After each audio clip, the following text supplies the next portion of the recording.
있습니다. 우리 역대상 4장의 말씀에 야베스는 형제들보다 존귀한 자라 말씀하고 있습니다. 주께서 내게 복의 복을 도와사 나의 지경을 넓히시고 주의 손으로 나를 도우사 나를 환난에 벗어나 근심이 없게 하옵소서 했더니 하나님이 그 구하는 것을 허락하셨다라고 말씀하고 있습니다.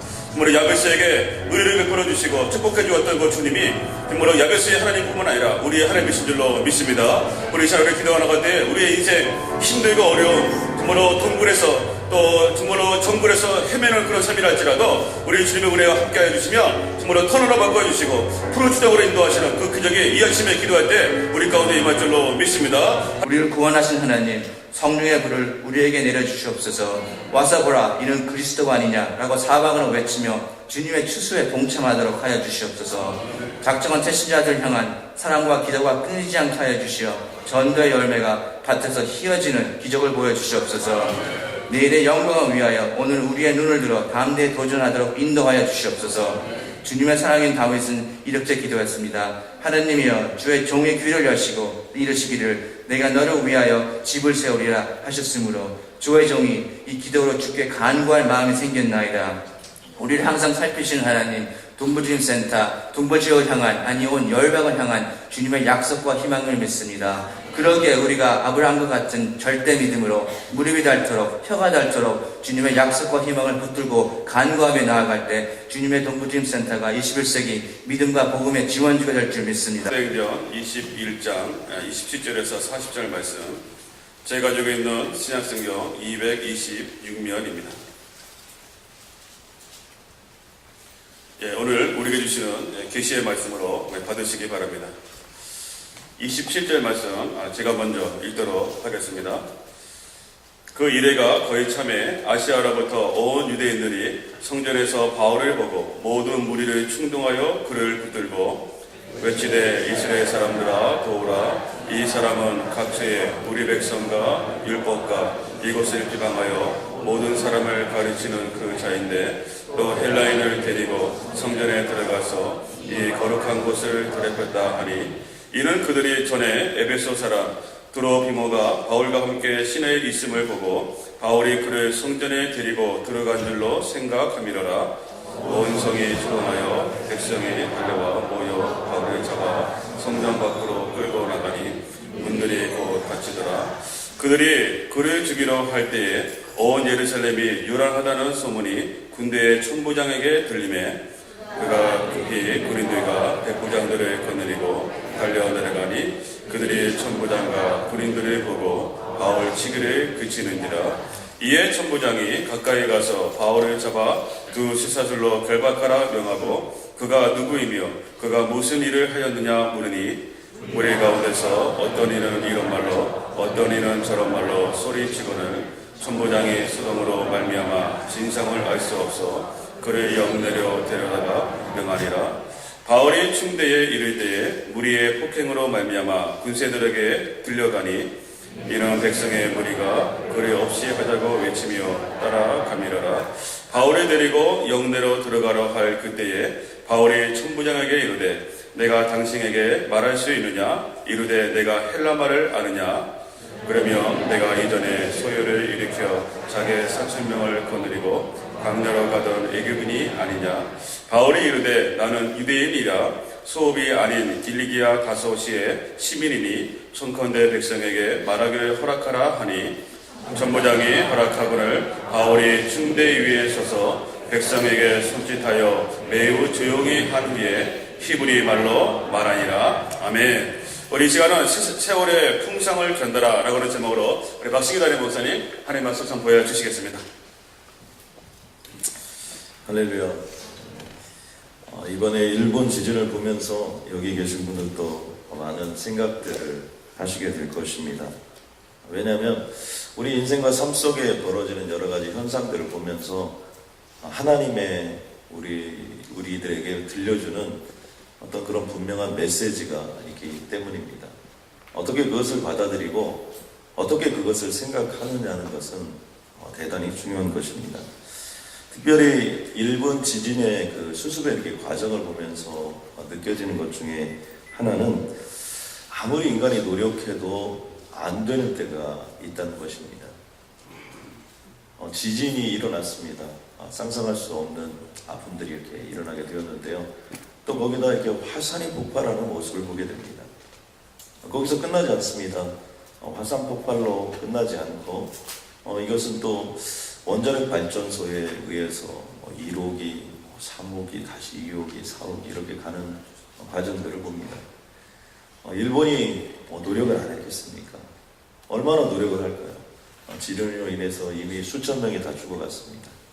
또 그리고 그 지진들 때문에 그것을 복구하려고 노력을 하고 있지만 원전이 이렇게 폭발함으로 말미암아서 또 반경 20km, 30km 이 이내에 있는 사람들은 전부 외출을 금하라. 또 그리고 모든 것들을 다 이렇게 막아라. 움직이지 마라. 얼마나 이게 답답할까요? 그러니까 어떤 때는요, 노력을 하면 할수록, 최선을 다하면 다할수록 훨씬 더 어려워지는 이런 상황들. 참 우리 인생이 그런 상황들을 겪을 때마다 어떤 무력함도 느낄 수 있고요.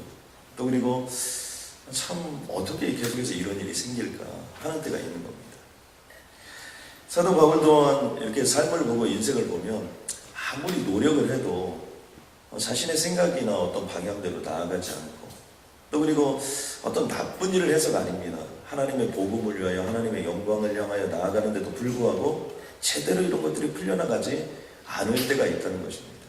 그래서 우리가 이게 그런 때를 보면요, 참 우리들이 이 세월의 풍상이라는 거, 나무가 자랄 때 바람을 맞고 비를 맞고 또 그리고 눈을 맞고, 그럼에도 불구하고 봄이면 다시 꽃이 피고 또 훌쩍도 자라고 또 훌쩍도 자라고 또 훌쩍 자라서 어떤 역사를 이루는 것처럼 우리들의 삶 속에서 드러나는 이 세월의 풍상이라는 것을 반드시 겪어갈 수밖에 없는 상황들이 올 수 있다는 것입니다. 사도 바울은 그렇게 예루살렘에 올라가지 말라고 많은 사람들이 얘기했지만 그것은 전부 다 사람의 소리였다는 거죠. 환란이 오고 어려움이 올 거라는 건 분명히 알고 있었지만 그곳에 올라가지 말라는 것은 사람이지, 그를 인도한 것은 성령님이셨기 때문에 성령을 따라가는 거예요. 그런데 성령을 따라간 길에서도 절대절명의 위기나 어려움들을 겪게 된다는 것입니다.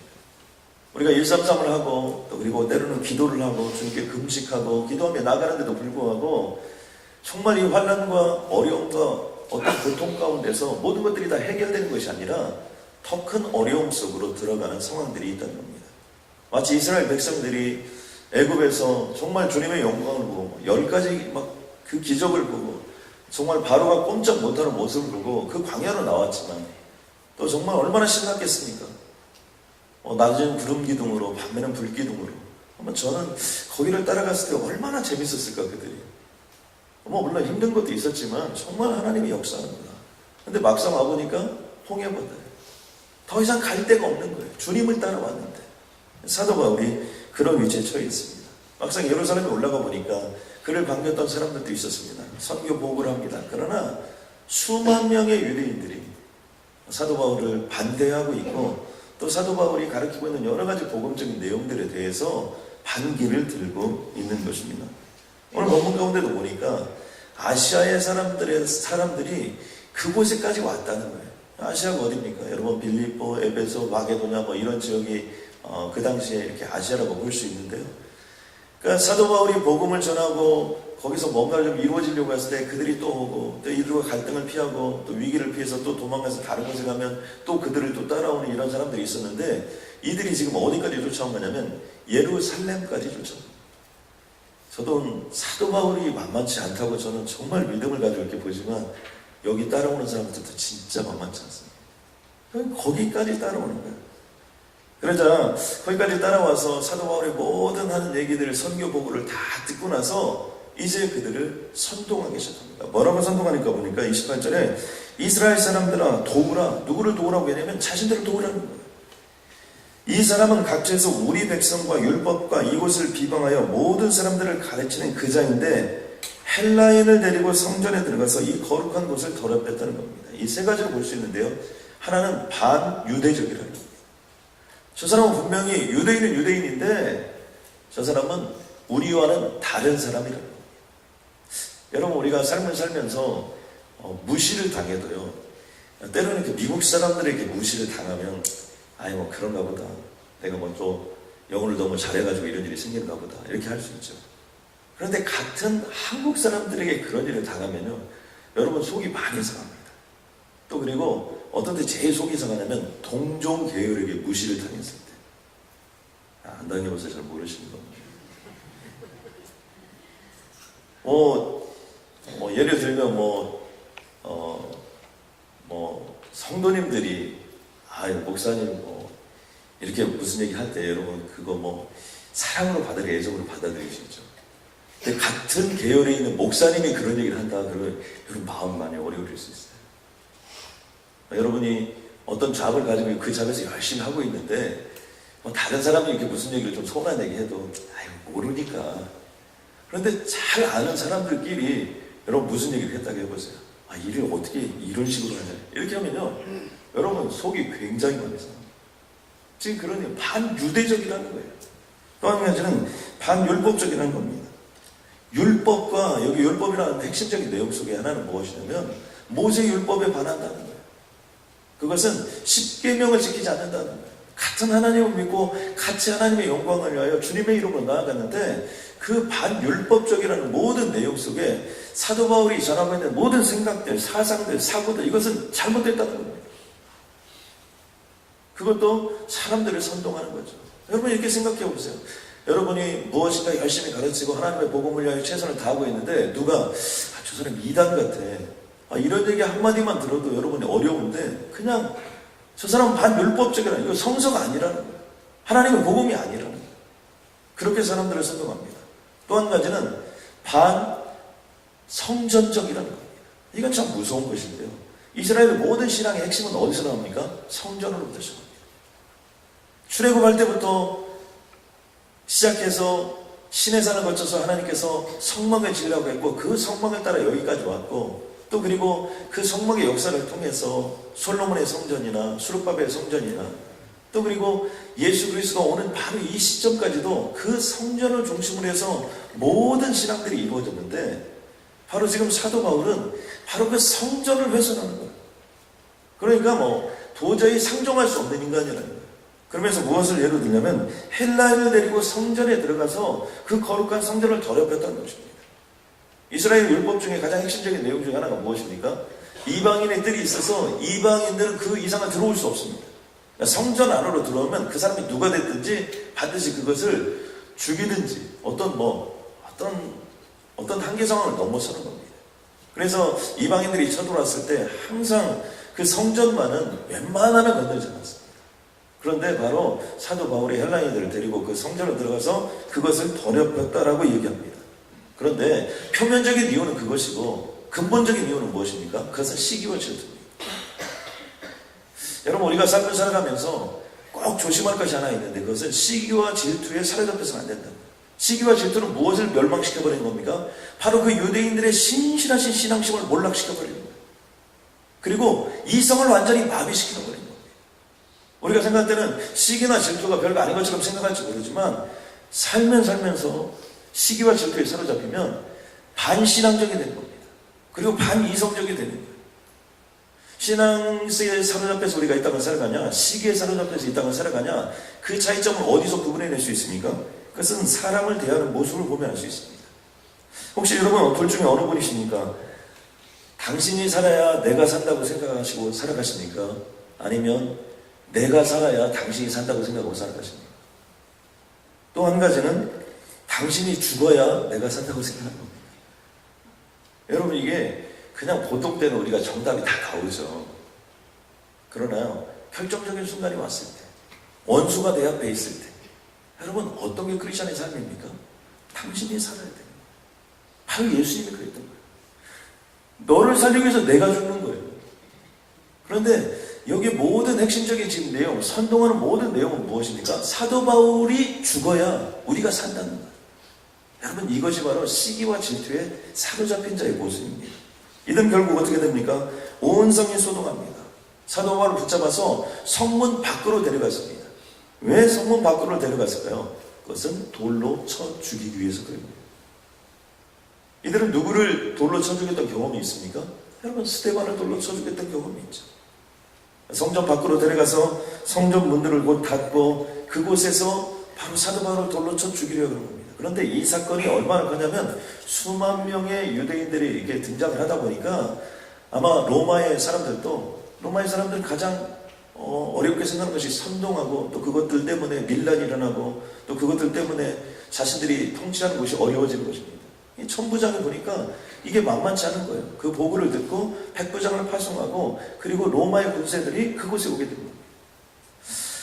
그러면서 여기서 우리가 한 가지 더 좀 가슴에 좀 새기고 가야 될 것은 무엇이냐면 이러한 시기와 질투가 어디서 생겼냐는 겁니다. 그것은 오해에서 생겼습니다. 그러니까 사도 바울이 전하는 복음이 진짜 복음임에도 불구하고 그것을 한번 아니다, 거짓이다, 저 복음은 가짜다 이렇게 생각하는 그 오해에서부터 모든 어려움들이 생겼고 그 모든 어려움들은 지금 현재 사도 바울을 죽이려고 하는 데까지 가는 거고 그리고 이 모습은 어디로 거슬러 올라갔습니까? 스데반이 죽었고 또 어디까지 올라가는 겁니까? 호산나 다윗의 자손 예수여 오시옵소서 그 예수 그리스도를 맞이했던 그 사람들이 결국 누구까지 죽인 거냐면 예수 그리스도를 십자가에 못 박았던 모습까지 우리가 보게 됩니다. 저는 그러므로 여기에 있는 모든 분들이 여러분 어떤 일이 있어도 오해를 하지 않기를 주님의 이름으로 간절히 소원합니다. 여러분 오해가 그렇게 어려운 거예요. 여러분 힘든 거예요. 우리가 사람을 바라볼 때도 굉장히 중요합니다. 어떤 사람이요 굉장히 오늘 기분 나쁜 일이 있었어요. 근데 여러분이 그분에게 인사를 드렸습니다. 근데 그분은 너무 오늘 그 일이 기분이 나빠가지고 인사하는데도 지금 그분을 인식하지 못한 거예요. 근데 우리가 이렇게 오해할 수 있습니다. 아니 인사를 했는데 인사를 안 받아야 한번 찍힌 거예요. 자, 그분이 또 공교롭게도 그날은 너무 컨디션이 좋았는데 내가 저번에도 그랬는데 아유 그때 무슨 일이 있었는가 보다 이렇게 하고 이번에는 안녕하세요 인사하는데 그 옆에 목사님이 지나가신 거예요. 그러니까 나는 이 사람한테 인사했는데 이분은 또 목사님이 오니까 잠깐만요 하면서 손을 이렇게 들고 목사님 안녕하세요 했는데 잠깐만 손 들고 목사님하고 얘기하느라고 인사하려고 기다렸는데 끝까지 자기를 안 보는 거예요. 여러분 그럼 두 번째 어떻게 된 겁니까? 나를 거부해야. 두 번 오해.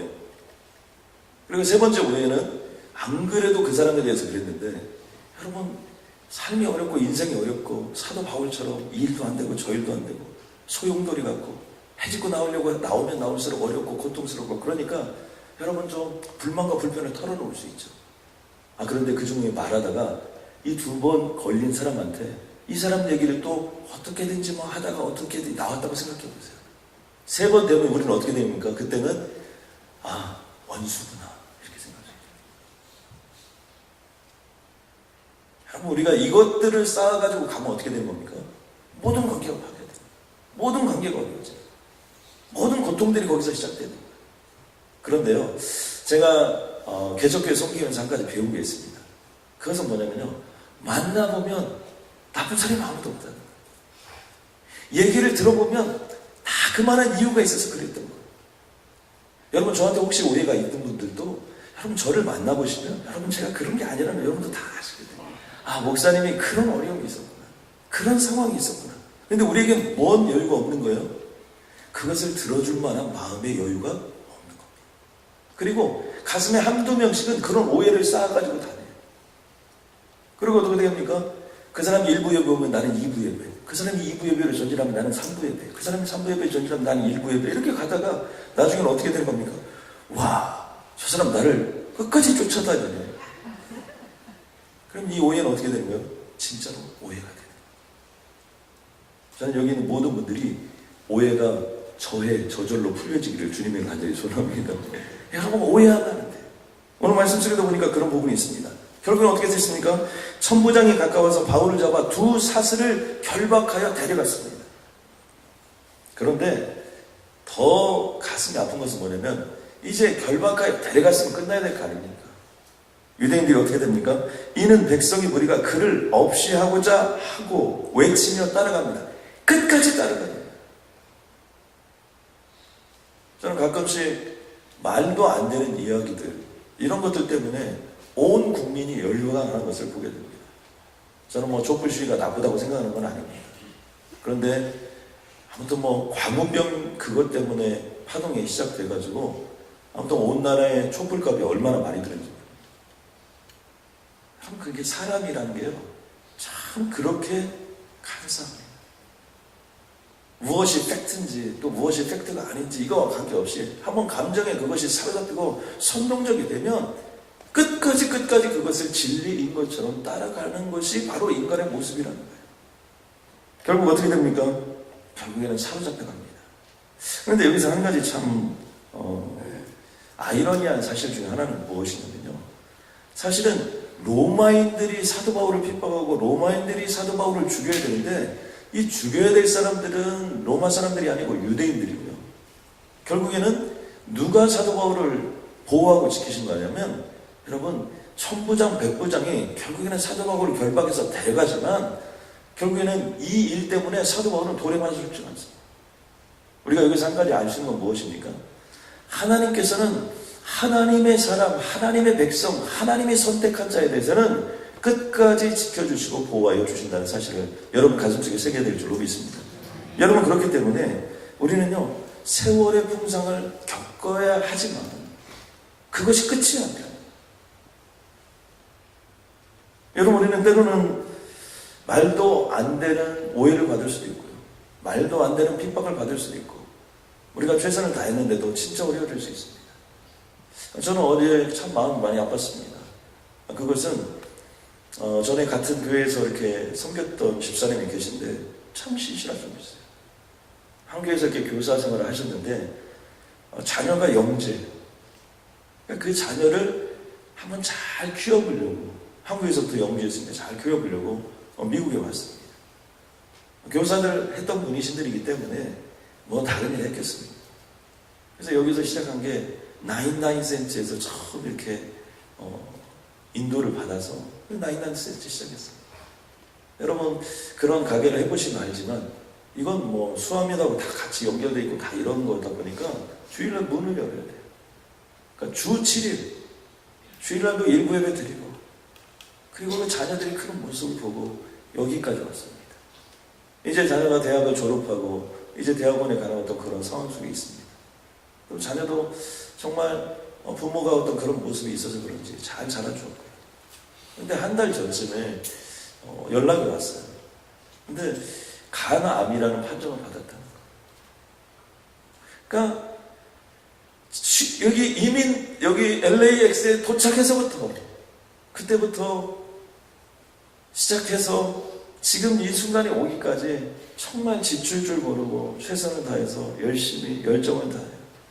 또 정말 하나님 교회에 정말 충성을 하면서 여기까지 이렇게 왔는데 간암에 걸린 거예요. 제가 전화를 한번 드리고 이제나 저제나 신방을 가야겠다 그랬는데 요즘에 교회 일들이 많아서 제가 신방을 가지 못했습니다. 불과 한 달밖에 되지 않았어요. 그런데 지난주에 통화를 하고 제가 기도를 했는데 어제 소천이었다. 그 아들이 너무너무 많이 울었다는 거예요. 자기를 위해서. 한국에서도 공부할 수 있는데 여기까지 인도해서 그렇게 헌신적으로 정말 여기까지 왔는데 하나님이 그의 인생을 이렇게 데려가시는 거예요. 여러분, 한번 어떻게 보면 인생을 펼쳐보지도 못한 채 그렇게 떠나는 것이 이민자의 삶인가, 이렇게 마음을 가지게 됩니다. 참 마음이 어렵더라고요. 그런 장례식에 가서 무슨 기도를 하고, 그런 장례식에 가면 무슨 설교를 해야 되는지 정말 앞길이 깜깜합니다. 여러분, 때로는요, 우리 인생 가운데 어떻게 이런 일이 내 인생에서 일어날 수 있는가? 어떻게 이런 고통이 나에게 다가오는가? 어떻게 끝이 없는가? 이 고생의 끝자락은 무엇인가? 이런 것들이 올 때가 있습니다. 근데 사도 바울은요, 우리에게 이런 얘기를 남깁니다. 빌립보서의 말씀 보니까, 형제들아, 내가 당한 일이 도리어 복음 전파에 진전이 된 줄을 너희가 알기를 원하노라. 내가 당한 일이 무엇입니까? 나의 매임이 그리스도 안에서 온 시대 안과 그 밖의 모든 사람에게 나타났습니다.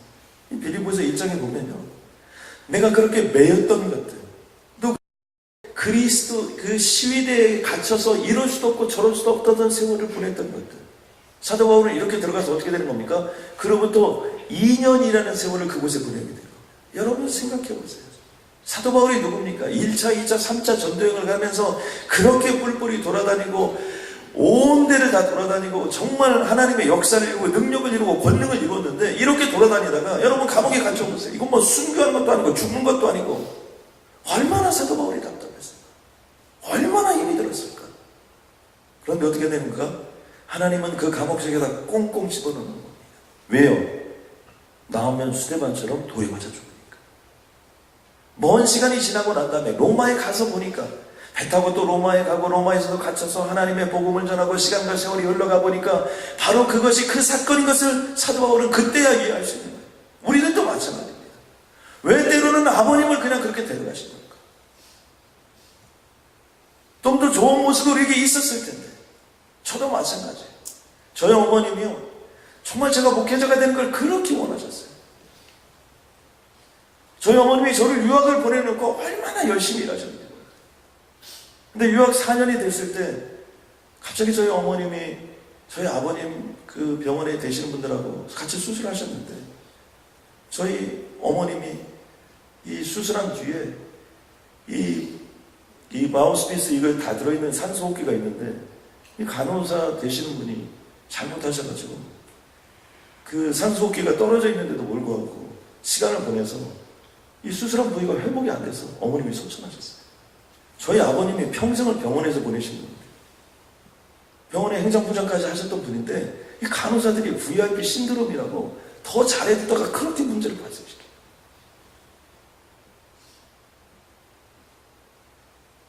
저도 어머님이 제가 정말 목회자가 돼서 이런 모습을 보았으면 얼마나 좋았을까, 그럴 때가 얼마나 먼저.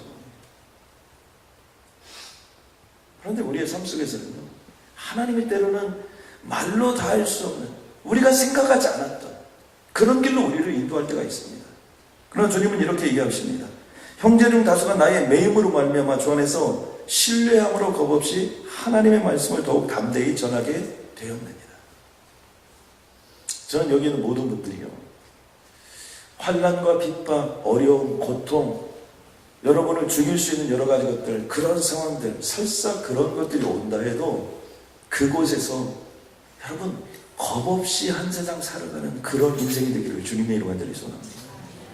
여러분, 하나님이 죽이시지 않으면 사도 바울은 절대로 죽지 않습니다. 여러분, 사도 바울이 아무리 어렵고 아무리 고통스러워도 그의 인생은 하나님 손에 달려있는 줄로 믿습니다. 저는 여기 있는 모든 분들도 3월 333을 하나님께 올려드리고 이 시간을 주님께 올려드렸다면, 우리가 생각할 때는 더 소용돌이 쓰고 들어가는 것 같고, 더 고통스러운 속에 들어가는 것 같고, 때로는 더 막다른 길로 우리가 가는 것 같지만, 하나님께서는 결국 그 일을 위해서 바로 그것을 통해서 가장 빠른 지름길 로마로 가게 하시고, 바로 그것을 통해서 하나님의 역사를 이루게 하여 주실 줄로 믿습니다. 한 말씀만 읽습니다. 시편 37편 25절에 보니까, 내가 어려서부터 늙기까지 의인이 버림을 당하거나 그의 자손이 결식함을 보지 못하였노라. 아멘입니까? 하나님이 허락하셔서 여기까지 왔고, 하나님이 여러분을 택정하셨기 때문에 여러분 죽고 싶어도 못 죽어요. 여러분 망하고 싶어도 못 망해요. 감옥에서 썩는 것 같고, 내가 그 일 때문에 아무것도 못하는 것 같지만 그 길이 가장 지름길이기 때문에 하나님이 우리 인생을 여기까지 인도하여 주신 줄로 믿습니다. 주님 오실 때까지 기도하시고 주님 오실 때까지 쓰임받는 인생이 되시길 주님의 이름으로 간절히 하나님, 머리에 손을 얹고 기도하는 우리 사랑하는 귀한 성도님들 한 분 한 분 주님 안수하여 주시옵고, 주님의 피 묻은 손으로 주님 역사하여 주시옵소서. 어떤 세월의 풍상 속에서 견뎌낼 수 있도록 주님 도와주시옵고, 하나님의 살아계심을 목도하게 하여 주시옵고, 사도 바울처럼 간직하는 인생이 되게 하여 주시옵고, 막다른 골목길이 있다 할지라도 하나님 홍해를 가르치는 지름길 속에 있는 것을 믿고 나아가는 믿음을 허락하여 주옵소서. 3월 한 달 동안 그 은혜가 임할지어다, 그 역사가 임할지어다. 하나님 수많은 커스터머들을 보내어 주시옵고 오병이의 기적을 허락하여 주시어서 9,000명을 먹이고도 12광주에 남는 인생으로 주님 우리를 채워주시고 인도하여 주옵소서. 그 가정을 기독교의 명문가가 되게 하여 주시옵고 복음의 전성기를 허락하여 주시고 내 인생의 전성기를 맞이할 수 있도록 주님 역사하여 주시옵소서. 예수님의 이름으로 기도드렸습니다.